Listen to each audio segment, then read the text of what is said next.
This armpit has been itching me like a motherfucker for like 2 weeks. What do you think? Like I'd never stop itching it. Should I spray some Chilcagwe on it?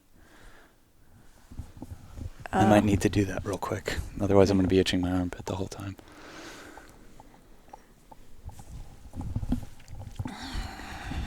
We should put this on the thing. Yeah, you want to start with this? Yo. Yo. Yo, Cass, what the fuck? Hi, Sean. Yeah, what up? We're being crazy. Sean, My armpit is fucking itching me, like, I don't know why, for 2 weeks. I'm like... Maybe I should spray it. Yeah. Spray it with some You were like, I Chilcagwe. want to spray Chilcagwe in my armpit, and I was like... Good, really get it. No, up.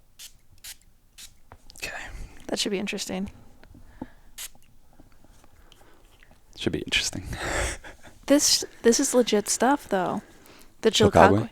Yeah, because, I mean, you sprayed it on poison ivy, went away right away. People have used it for psoriasis and different skin things. Yeah. I don't know. Miracle stuff. Antiviral, antibacterial. I'm all about that miracle ointments. Yeah.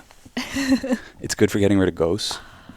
You just spray it into the air. Yeah. I'm not going to try the eyes, though. I think I can pass without ever doing my eyeballs. No. I think that actually could really hurt you. No.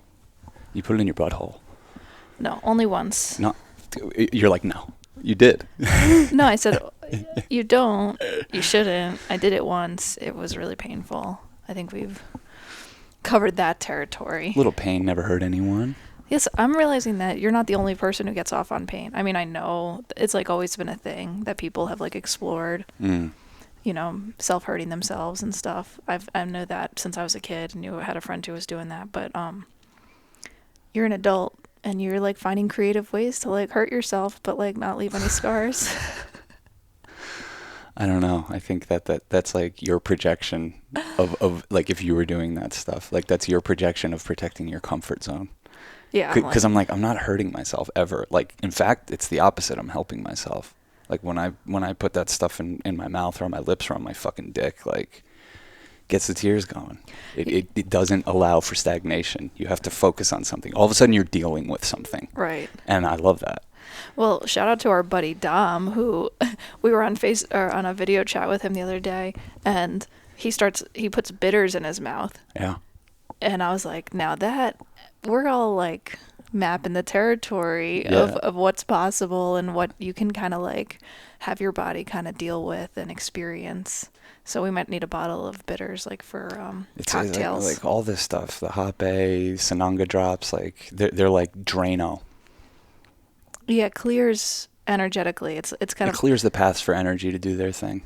Yeah, because it overwhelms. Like I feel like they overwhelm a chakra. Like the Hape overwhelms your crown chakra and your third eye, and it just like, and it kind of like allows you to start fresh. I guess I don't know. I mean, I guess there's everything's a fresh start, and there are no fresh starts. I'm not sure. I'm on the fence about that one. Yeah, one or the other. Yeah. Yes. Well, it's the Very A podcast in 2021. Our 6th year of doing this should be a wild one.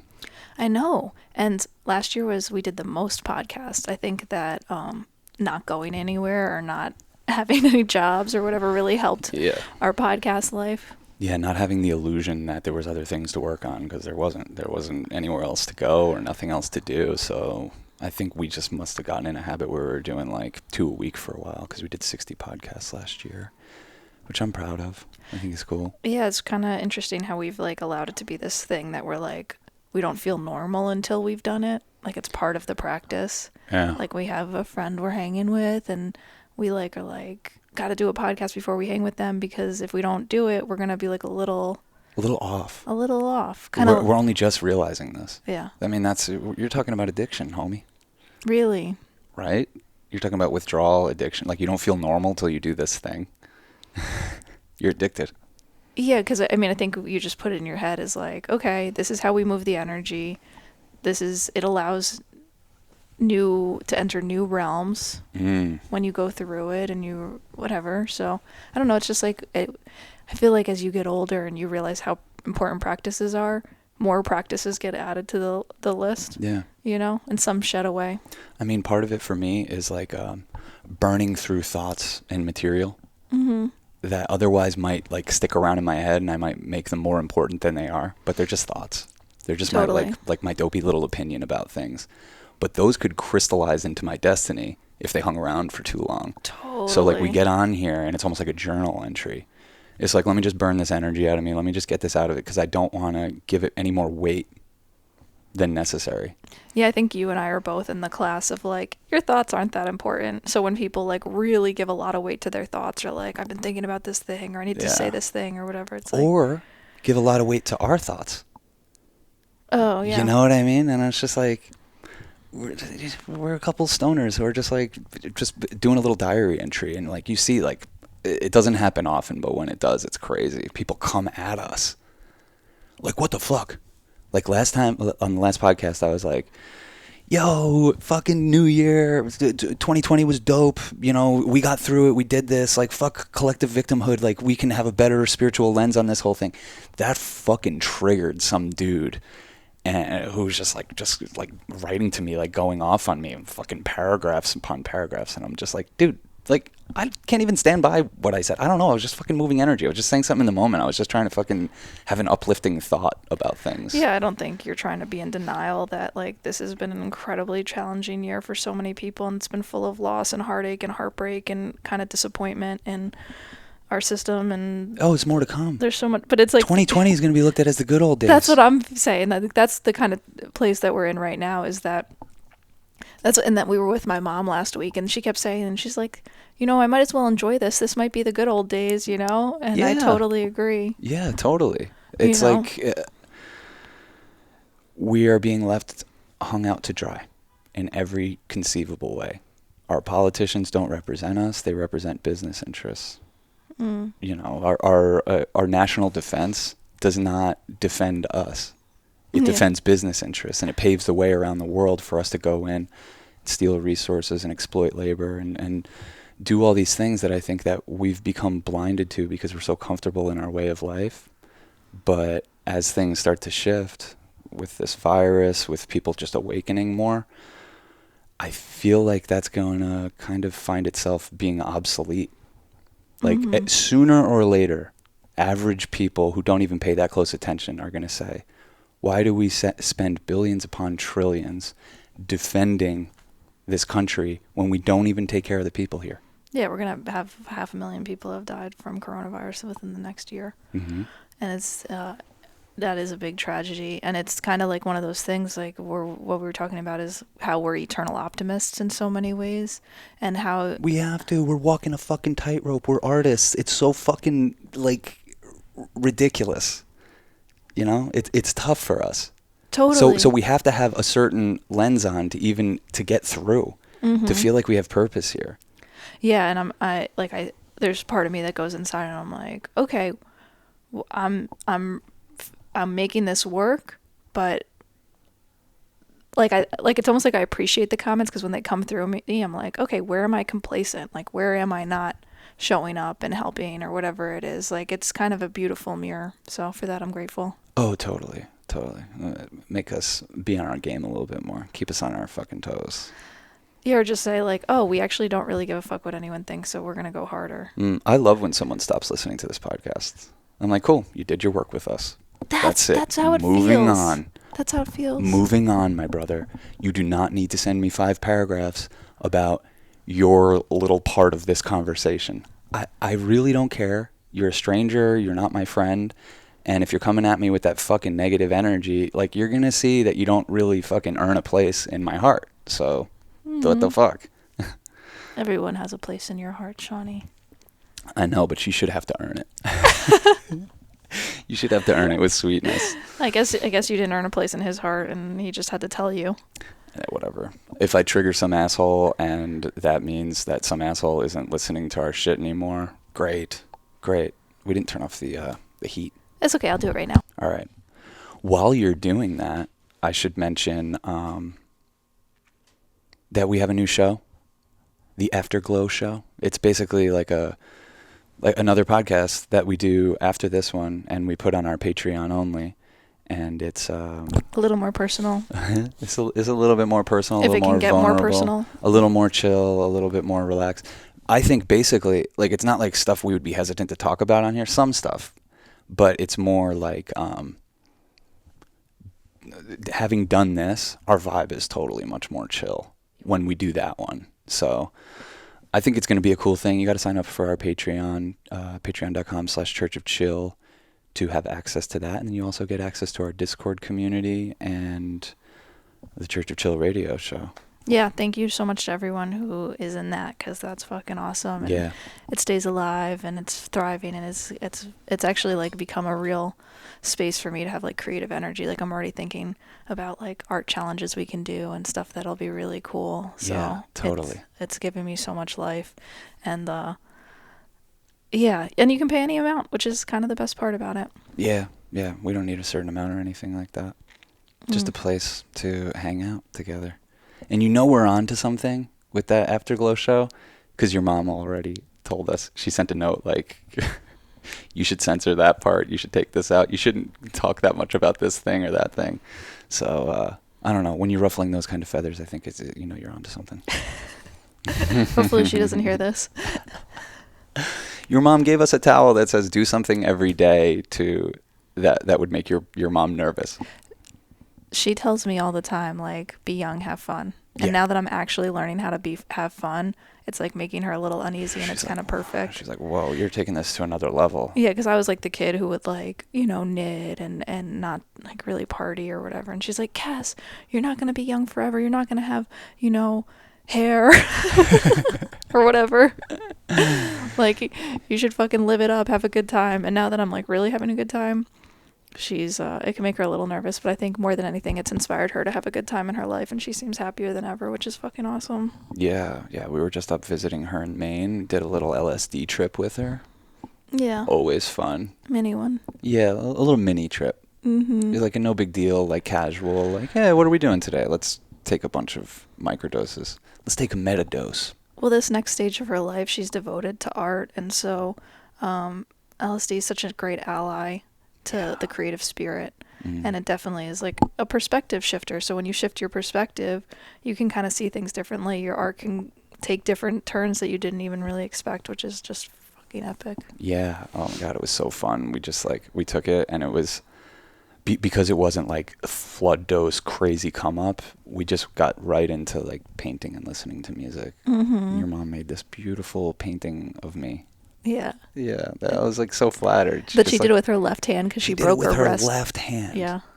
And it's amazing because I'm very familiar with her art, having spent so much time with her. I've been following her since she first started doing art.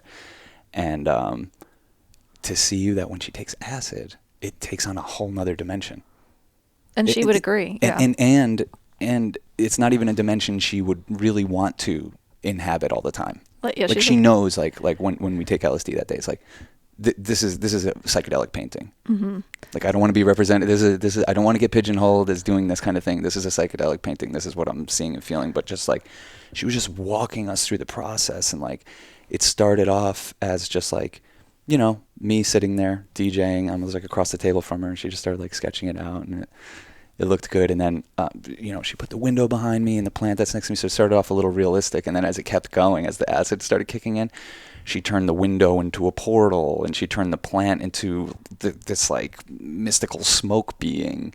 And she like incorporated all these colors that I think she normally would not put together. Mm-hmm. And it was just fucking awesome. Really cool. Tripping with your parents is like really, really cool thing to do.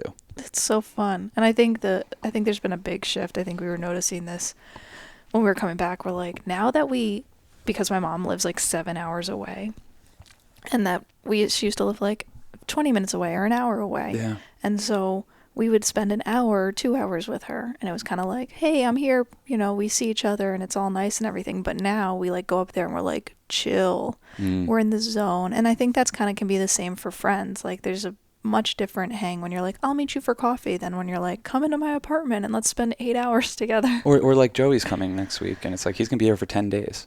Right. Like we're gonna touch depths that we can't get to on the phone. or just like smoking a joint real quick for an hour. Like we're gonna touch new depths, and that's something I've been thinking about a lot. Because down there in those depths, that's where the big fish are. Right. You know, up here, you know, there's plenty. There's plenty to feast on. There's plenty to fish and net in and whatever. But when you take the time in your life to go deeper with yourself, to go deeper with people, that's where you start to catch the big fish. Mm-hmm. Yeah, definitely. That's like the sweet elixir of life when you start to not seek necessarily new relationships all the time, but deepen the ones you have. I couldn't agree more. Isn't I think that that's cool? really well said, and that feels really true. And I feel it like reflected in especially the relationship with my mom and the relationship we have with our friends and stuff. And yeah, like just take the time to settle in with somebody. Mm-hmm. Take the time to spend more time with them. Mm-hmm. Yeah. Yeah, because it's this connection that we have with each other and with ourselves that kind of like it's so satiating. You know, and that's why when we did space camp and we're all together for 3 days, it just was like it's the most memorable part of last year for me. You know, the highlight of the year was like this 3-day weekend, and it's kind of like a festival, but with a smaller group, you can kind of, you know, see each other in the morning, in the evening, and at the before trip and after a trip and during a trip, and all, like live lifetimes together. And that's why you and I will, like, if we're someplace awesome, we're gonna be like, all right, we need to trip hard here because I need to live here. Yeah, like we were in this dope place in the Grill, Jamaica that was just like overlooking this cove, and you could just jump off of this cliff into like right in our backyard. Mm-hmm. And we were only there for 3 nights. We were like, we need to fucking trip hard here, so it feels like we spent a month here, and it did. It feels like our home away from home, someplace we spent for 3 nights. Fucking lived a lifetime there. Yeah, no regrets. Yeah, we plunged the depths. That's what you can do if your intention is to slow it down a little bit. I feel like you can plunge deeper depths with people, with yourself. Like, I think it's analogous to your breathing. You know, when you're breathing like that, short, shallow breaths, you only have access to the shallow thoughts. Mm-hmm. You know, that top layer. Like this is kind of like fear and static and impulse, those kind of things. The first thought you have. Yeah. Which total indulgence. Allen Ginsberg says that the first thought is your best thought, but I would disagree. I think none of them matter. Okay, yeah. But you know what I mean? So then you take it, if you're breathing like that, you're up there in a very, very shallow, you're drowning, you're breaching, you're going back under. It's just but when you slow down your breath, and if you do that for an extended amount of time, and this is not news to anyone, I'm just making it analogous to relationship. Mm-hmm. When you slow it down. Yeah, and even quiet it down, you leave more space for something to be said that wouldn't necessarily be said when you don't have to always fill the air. Yeah, and when you breathe like that and take a deeper breath, and you continue to do that, you're creating space for the big fish. Yeah, and it makes me think of like doing documentary and how important it is to leave room for whoever you're talking to share what's on their mind, not just like answering a question. Totally. You know? Totally. That's something I always say, like when people want to talk to me about the shortcuts of documentary filmmaking. How do you get people to be like that? I'm like, I don't know.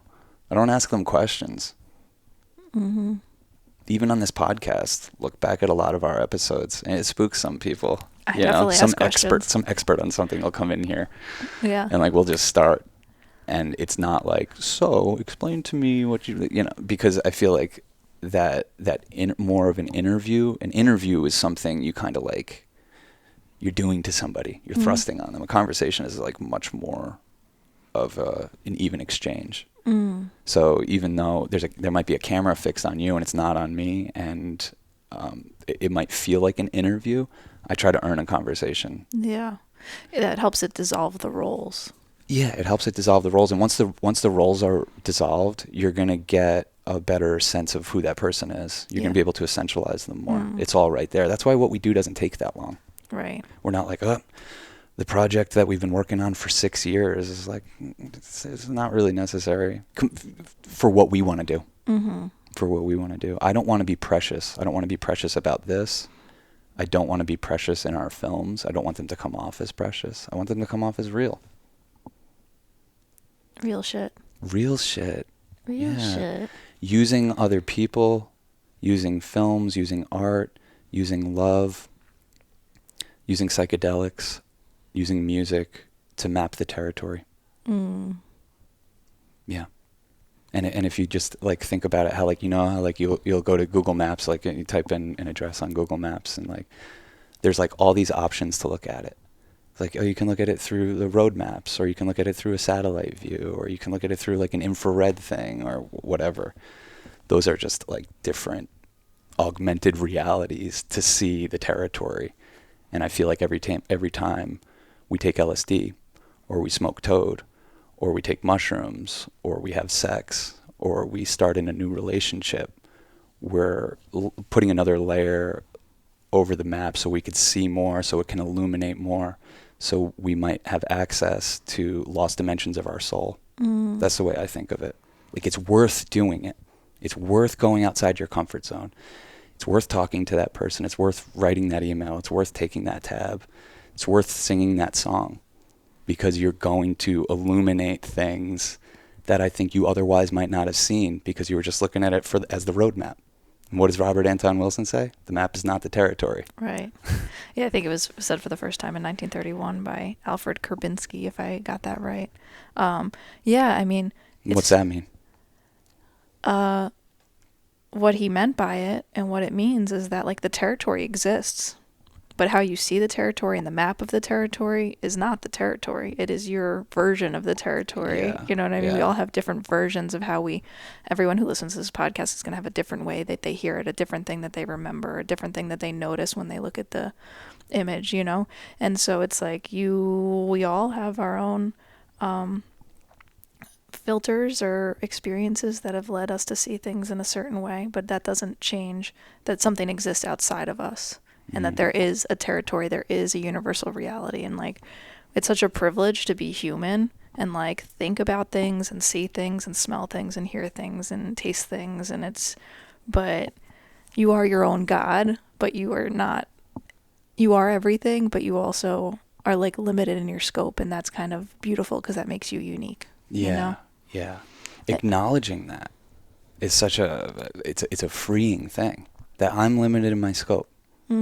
That I might not always have access to universal truths. Right. That but you're still yourself a universal truth.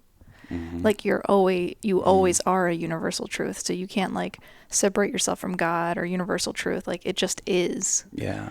But how you see it and how you feel about it is just your relationship to it. It reminds me of like how Ram Dass. This is kind of like a different take on it, but how Ram Dass was, like, doing a lot of psychedelics in the early 60s or the 60s, and he was like would go get high and then come down and, like, try to figure out, like, what's the map to this world so I can stay high, you know? And that's why he went to India and met his guru and everything. And so there is, like, the thing is, you can, like, create he made a map for himself through his relationship then with gurus and everything, and he can share his map, and I think that we all can get a lot from his map and do. Yeah. But it's not the map. No. I think a really astute thing that he's spoken about is that there's a big difference between getting high and getting free. Yeah. What's the difference to you? A high feels temporary. Right. Yeah. Free feels free. You know what that is. Free feels the most powerful when you, like, hit a low and you're just like, I'm not going to stay here, or, like, you know what I mean? Or you can break new patterns. Like, it feels like mapping the territory for us personally is like doing new experiences, trying to experience new things so that our map gets bigger, but also, you know, trying different things within your relationships. Yeah.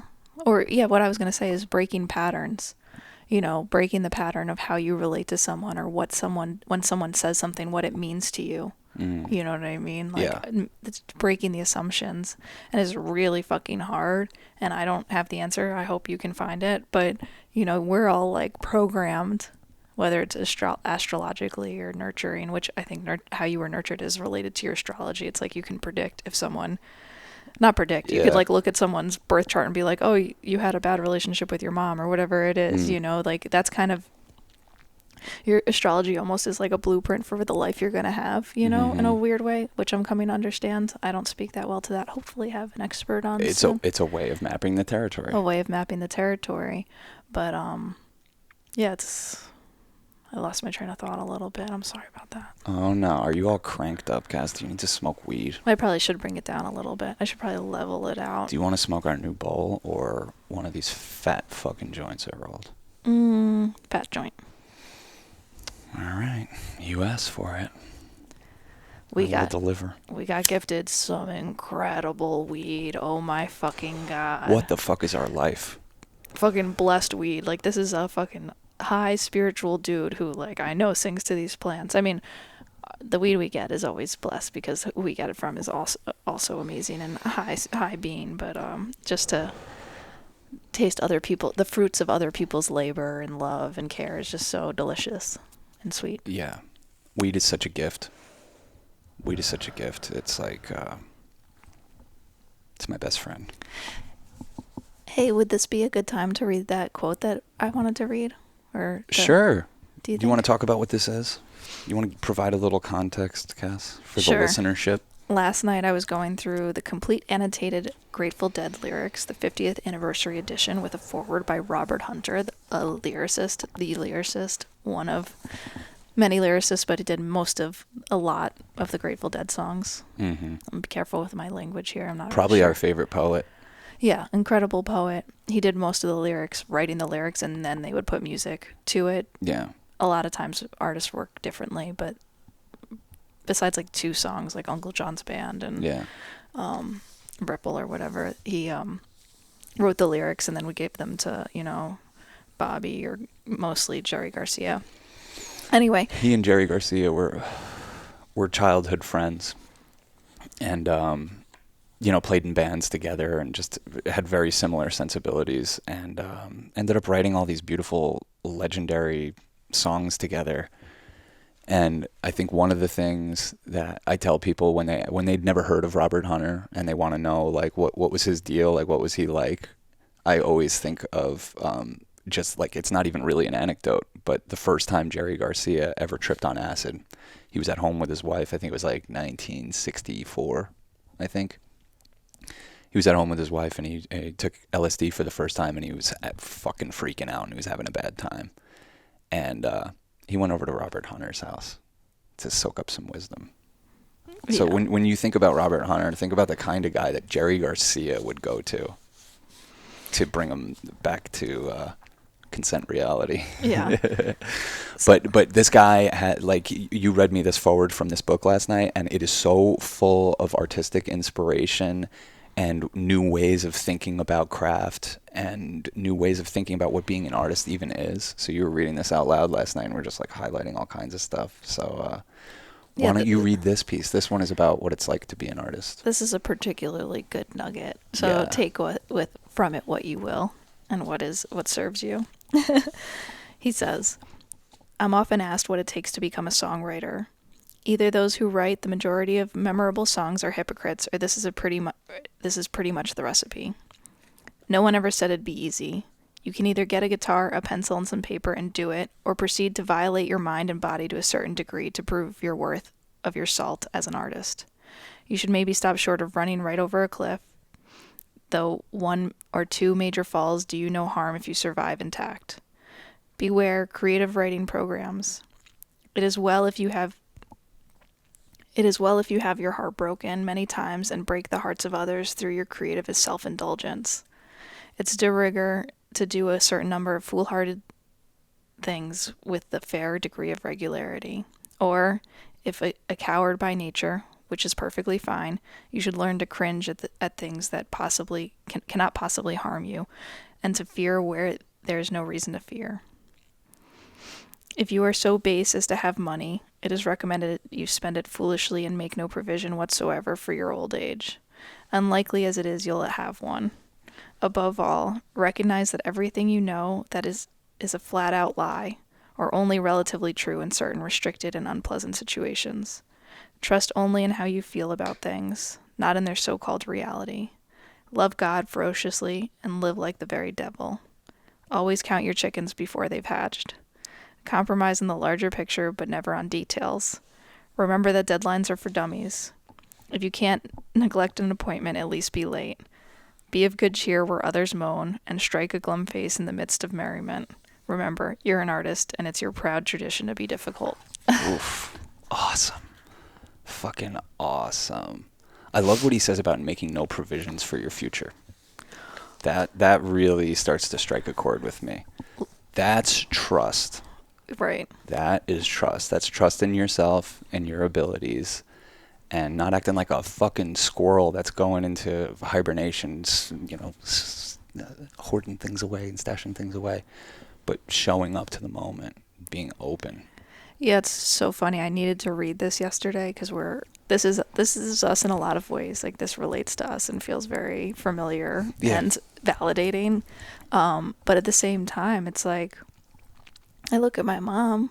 She said, like, her first job, she started thinking about retirement. She saved for her retirement. She has a beautiful home on the ocean and has the freedom to make art all day, every day, and hang with her cat. And a lot of people don't have that privilege at 69 years old. Yeah. And so saving for your retirement does work. I mean, I've seen it, but I need to live hard and bright, I think. Like, well, you want to be an artist now. You don't want to do it when you're 69. You don't want to start that journey in your 60s. You want to do it now. And I might be cursing myself later on, but I think that I'm willing to not live the longest life if that means I can live a fuller one now. Like, you'll be back.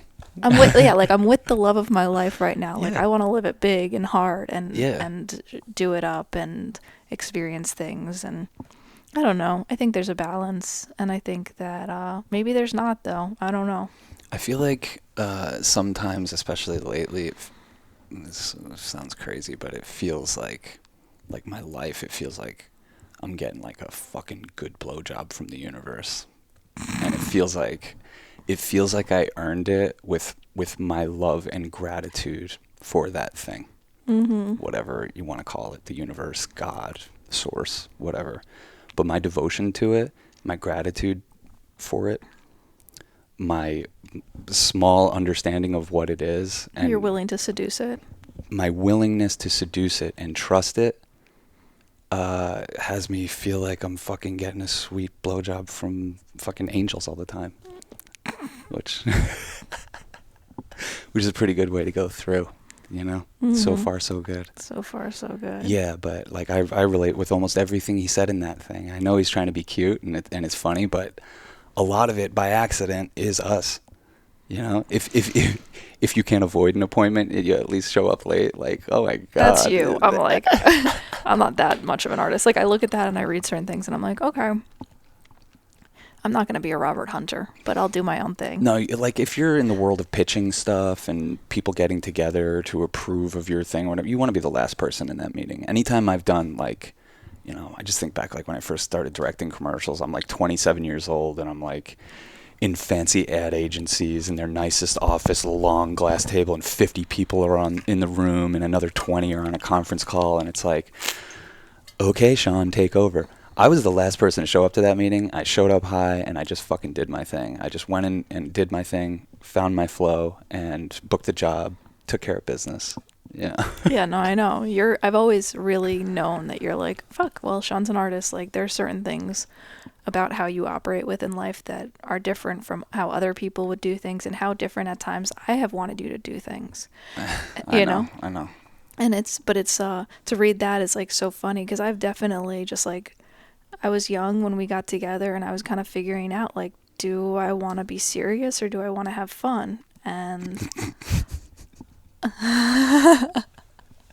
and I chose fun. Well, you chose me, so you weren't choosing serious. Well, I choose fun. Like, you have to choose fun over and over and over again. Every day. And, yeah, I mean, Robert Hunter's maybe like one of my favorite artists ever. So to hear him say all this is like reminds me of like, oh yeah, like it's gonna be hard. Like you're not choosing the easy path, but you know, it's like you've got to appreciate the easiness where it comes, and it's easy when you like have fun with it, and you know that like, hey, we're choosing the hard path. Like you're consciously making that decision.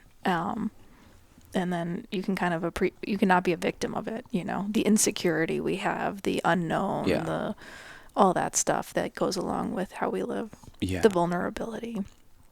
I think I can only speak to, this isn't me being conceited, I can only speak to my personal experience, but I think one of my gifts as an artist is knowing when I'm in the presence of the muse, knowing when I am in a period of inspiration. Yeah, being aware of that, being aware of the cycles. And when I met you, it was like, okay, cool, I'm swimming in it now. Like it clicked in. It just clicked in, and we're able to do a lot of stuff together because of that, because of it feels like, I know we're going to spend our life together, it just doesn't feel like enough time. Yeah, I say that. I feel that way all the time. It doesn't feel like enough time. Is it like for a person to give you that feeling is for them to be inspiring you? Like, oh man, there's not enough time. Let's do more. Let's connect more. Let's really, really try to skim off that surface layer of bullshit that's controlling a lot of people, and not let it control us. And this is a fucking daily practice to try to tap into that. But you are like a talisman of inspiration for me. You're such a symbol of beauty and innocence, and just like angelic light. Like, you know, it's well, like, I would it's so inspiring. I would be like, I want to make you laugh. I want to make you cry. I want to move you. I want to surprise you. You know, I when I write, that's all I'm doing. I know you're I don't care who else reads it. I don't give a shit. If you don't like it or you don't react in a certain way, you see how I get. I know. I fucking lose my mind. I lose the fucking narrative. I'm like, cool, thanks for sending this over. And you're like, I'm like, I was just writing for 6 hours for you. I don't fucking care who you send this to. I don't know who are agents and managers and these companies that rep us. I don't even know who the fuck they are. I don't pay attention. You literally handle everything. So like when I'm writing, when I'm like coming up with new ideas and trying to pull in the big fish, and it's for you. It's for it. That fish is our feast. It's not for everyone else. So even all the movies, American Juggalo, Stray Dog, those 2 movies we made, like right when we first met.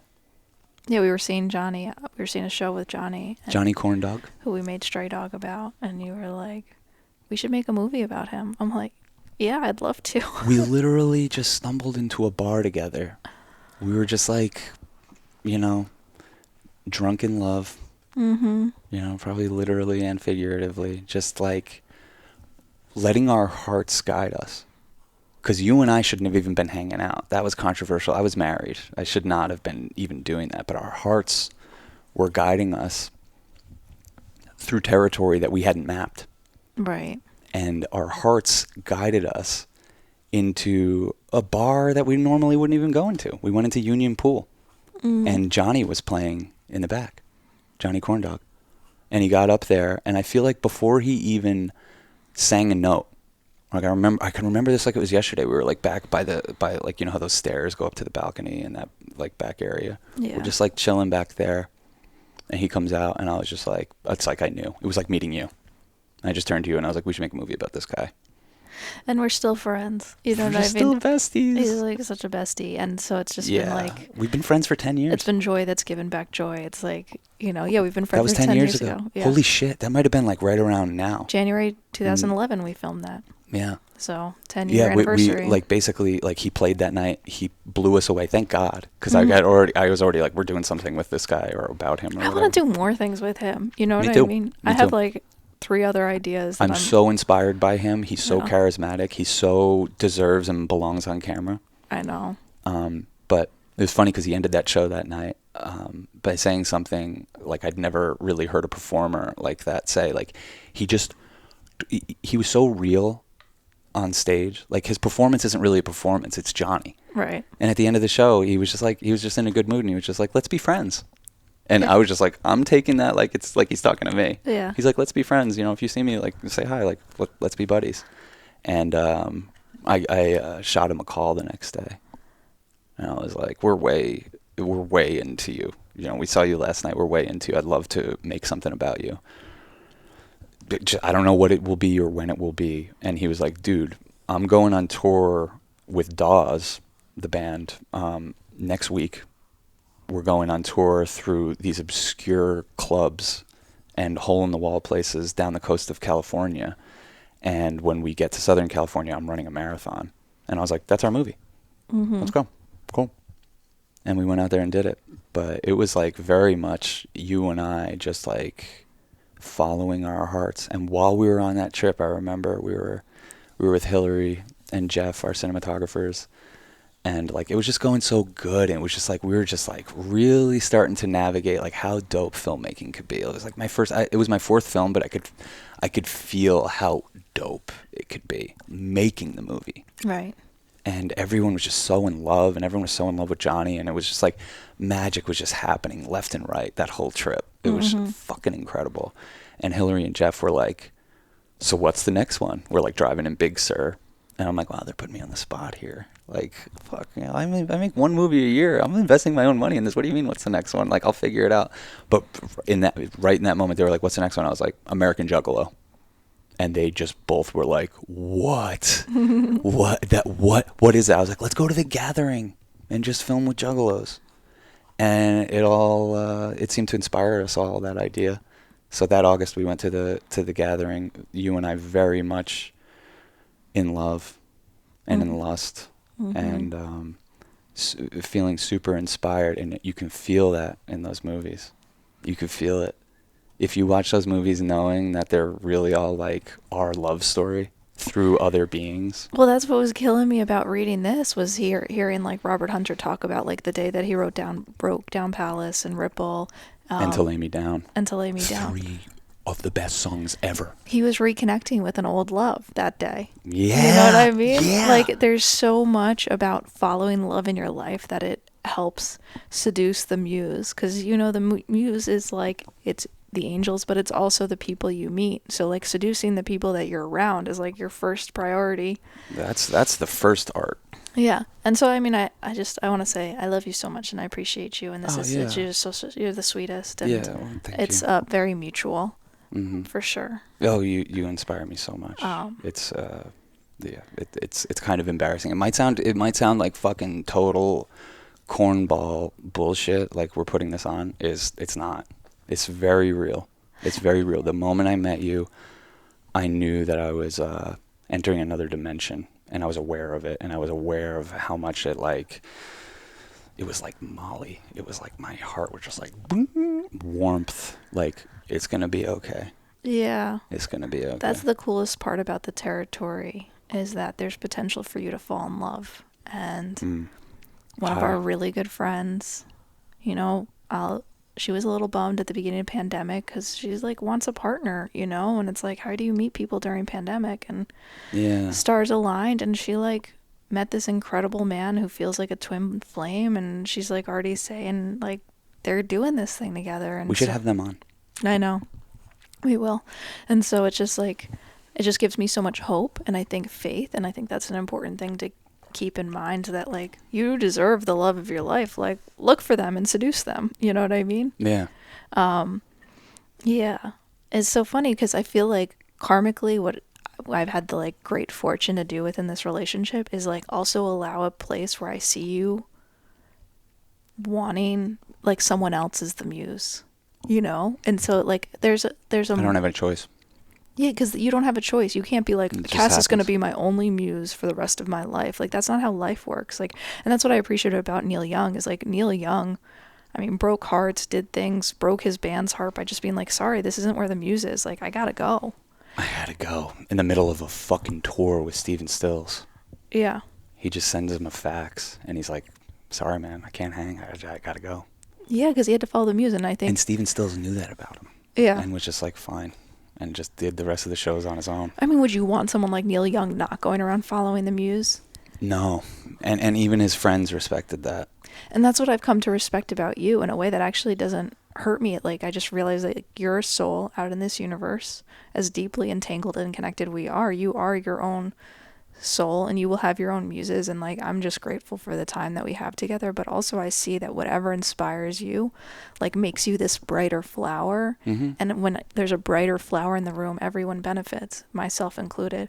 And so it's like just so beautiful to, like, I think just an important part of like the love that we're talking about is like why I think it's been able to last and be so bright is like the lack of possessiveness we have over each other, and like understanding that like we're each other's muses, but we're also like inspired by the universe, and just like grateful for the time we have together. And I don't know, I might be cursing myself or regretting or not feeling this way if I was faced with the reality of it, but I truly believe that if you didn't feel like you wanted to be in this relationship, like, I'm not saying I wouldn't cling, but God, I want you to be happy more than anything else. And I think that's like the thing about like true love is like really just wanting what's best for the other person.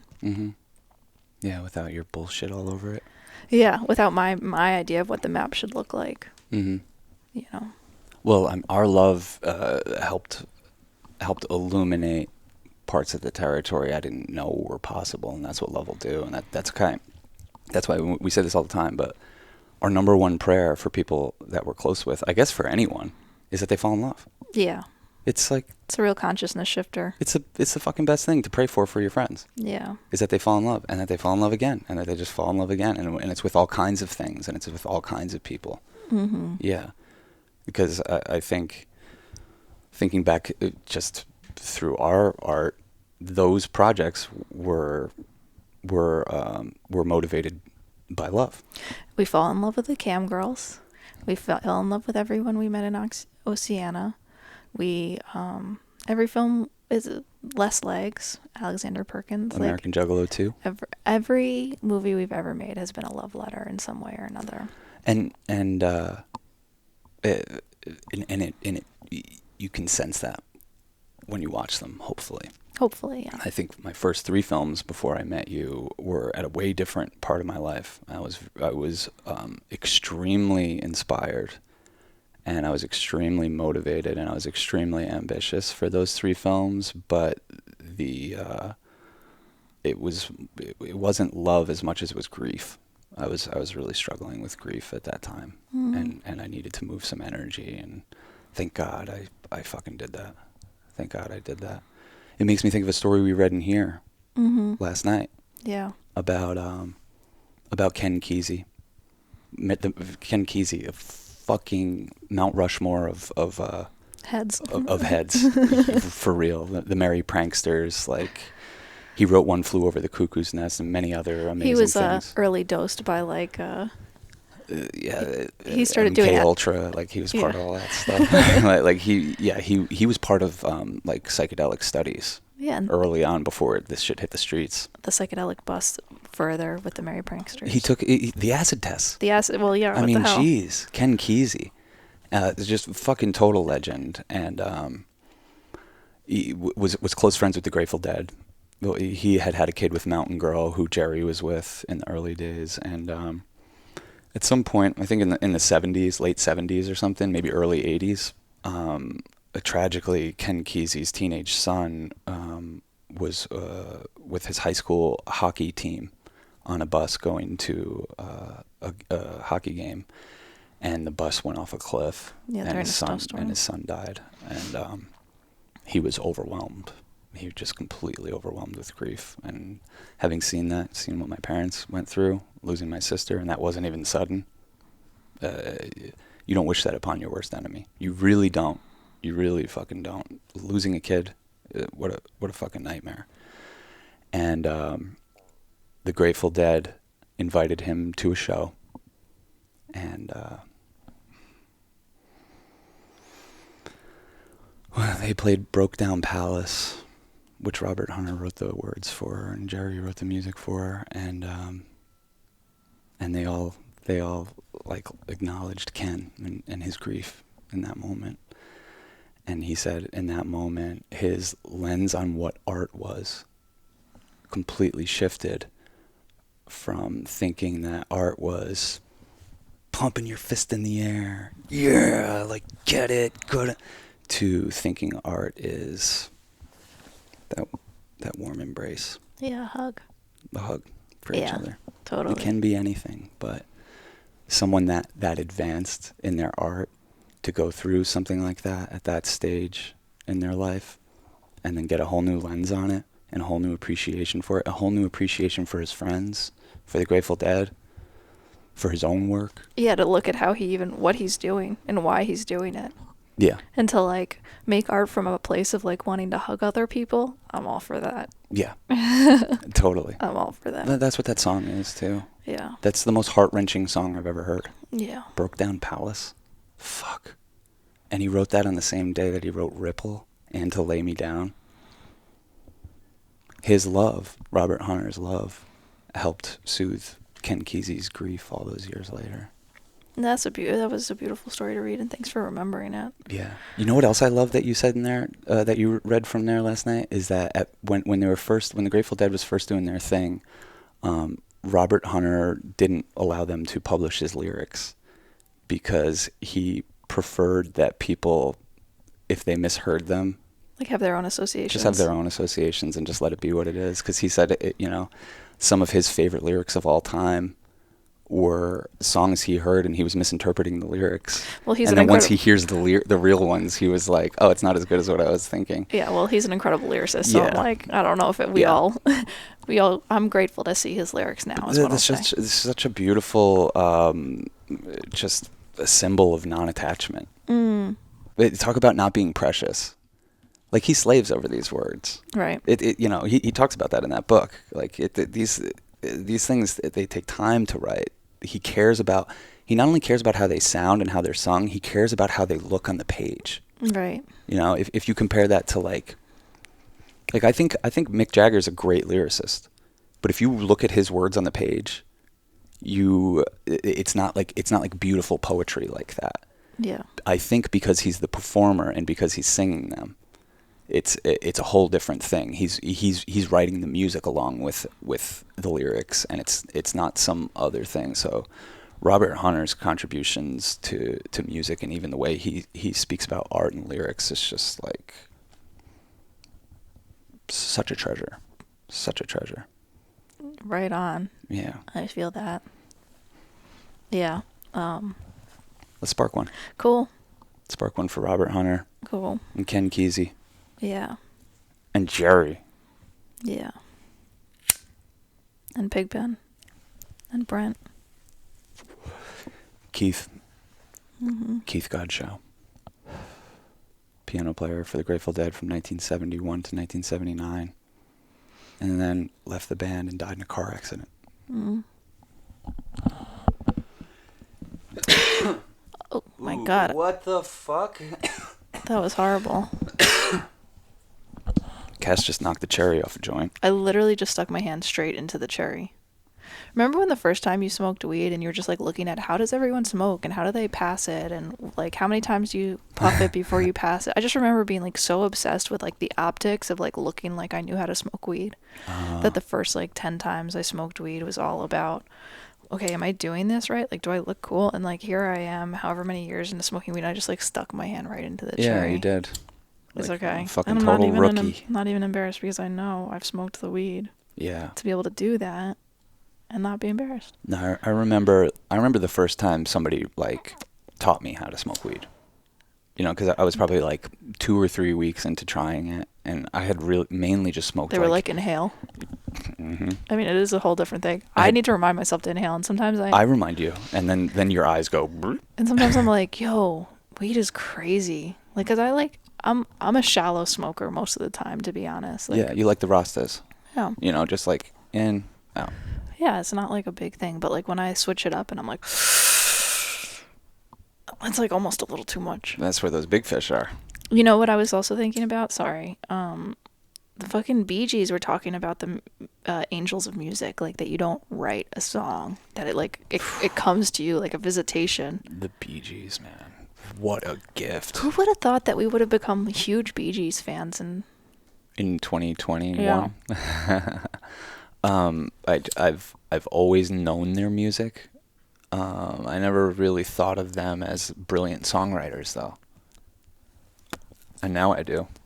You know what I love so much about them, is they evolved with the times, and they were big in the 60s. They had hits, and then it started to fall off a little bit in like the early mid 70s for them, and they needed something, and they needed to be inspired. They needed to fucking find the muse again, and it happened.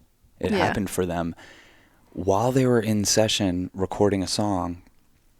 At the end of the song, like, you know, there was like, you know, the verses, chorus, verse, chorus, whole, you know, thing, and then at the end they're like, let's switch it up a little bit, do some ad-libbing. So a lot of people, you'll notice this in songs, like let's fuck with the melody a little bit here in the last go round, you know, to give the people a little something. Mm-hmm. So they're fucking around, just ad-libbing just for the tail end of this song, and Barry Gibb started singing falsetto.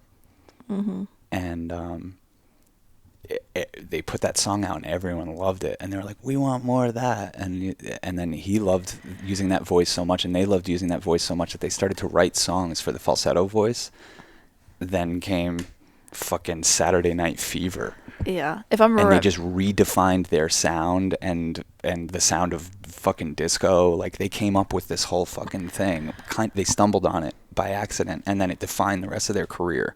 Yeah. The falsetto. Yeah, if I'm remembering correctly, it was from Nights on Broadway. They needed to add more to it. Yeah. To give it another layer. It's a great song. Nights on Broadway is a great song, but yeah, it needed a little something. And the producer was like, can you get in there and do some, in key, can you do some screaming? So Barry he knew he could sing falsetto, so he just started doing it, and then that's the way they sang the rest of their career. Because people loved it, but hit after hit after hit after that. It's like they stumbled onto a new realm, and it's like fucking so cool. And I know people associate the Bee Gees with like disco and all this cheesiness and whatever. Those songs hold up. They're fucking dope. Those guys are incredible songwriters and performers. That movie was so good because it really also allowed you the space to like fall in love with them, because they were just such artists. Yeah. You know what I mean? And they were just such followers of the muse, and they were brothers who like went through the bad periods and like came back together and devoted themselves. And it's just,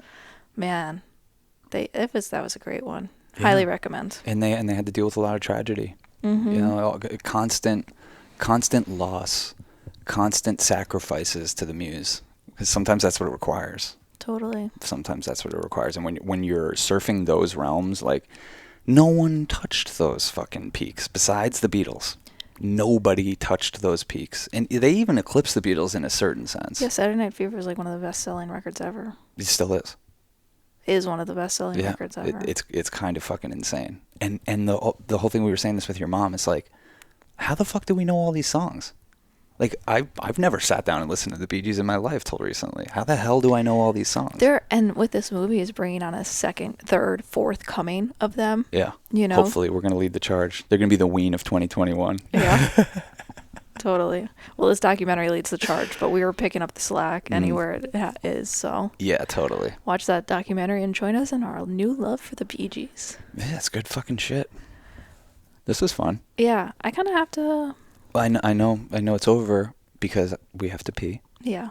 And we're going to get nice and high, and then we're going to do this Afterglow. Cool. For this show, which is going to be really fun, which you can watch us a little bit more on patreon.com/churchofchill, and you get access to a whole bunch of stuff. But the radio show is my favorite, but yeah, we'll try to make this Afterglow a close second. Yeah, we're on episode, I think, 92 of Church of Chill. So there's like 130 hours of music on there, mixes all done nice, curated by myself. Yeah. They're on there. They're for you. You know, those old episodes, they're not obsolete. It's music. You know, those are probably, they've aged like fine wine. What I think would be a cool art challenge is like to try to like be like, this is the Church of Chill. We're gonna all make art too, and then let's show each other the art that we make. You know? Oh yeah, let's encourage people to do that. That would be like fun. If anyone, because I think a lot of people like paint or write or do whatever. At least people who know us. It doesn't matter if you're a painter. It's like using different modalities to create is like so good for you and so satisfying. Yeah. So throw on the Church of Chill and get in the vibe with us. Mm-hmm. Cool. Thanks y'all for joining us. We're Sean and Cass. It's the Very 8 podcast. Check us out on the Afterglow. Peace and love. Peace and love.